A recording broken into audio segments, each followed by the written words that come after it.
জনাব মামুনুল হক সাহেবের নেতাকর্মীরা উঠে পড়ে লেগেছে ইসলামী আন্দোলনের পিছনে। বাংলাদেশ খেলাফত মজলিসের নেতাকর্মীদেরকে বলবো, যা কিছু করেন আদবের সহিত করেন। আদবে আউলিয়া বেআমলে কিন্তু দেউলিয়া। ফেসবুক ইউটিউবে ভিডিও বানাবেন, আরেকটি দলের সাথে বলবেন, সেটা কিন্তু রাজনৈতিক শিষ্টাচারের ভিতরে থেকে বলতে হবে। রাজনৈতিক শিষ্টাচার যেন লঙ্ঘন না হয়।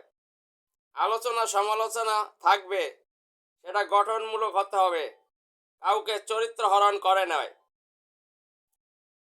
ইসলামিক দল যারা করে তাদের নেতাকর্মীরা আগে আদর্শবান হতে হবে, নীতিবান হতে হবে, সুশৃঙ্খল হতে হবে, ভদ্র হতে হবে। আমরা কন্টেন্ট তৈরি করি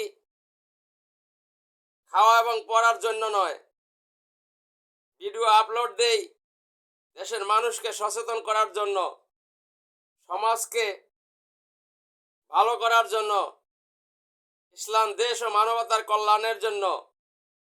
কেউ যদি ভুল পথে থাকে তাকে শুধরিয়ে দেওয়ার জন্য। এটাই হচ্ছে আমাদের কাজ। জনাব মামুনুল হক সাহেব ইসলামী আন্দোলনের বিষয়ে একটি পোস্ট করেছিলেন গভীর রাতে। জনাব মামুনুল হক সাহেবের ওই পোস্টটি করা কি আদৌ ঠিক হয়েছে? এটা আমার প্রশ্ন আপনাদের নিকট।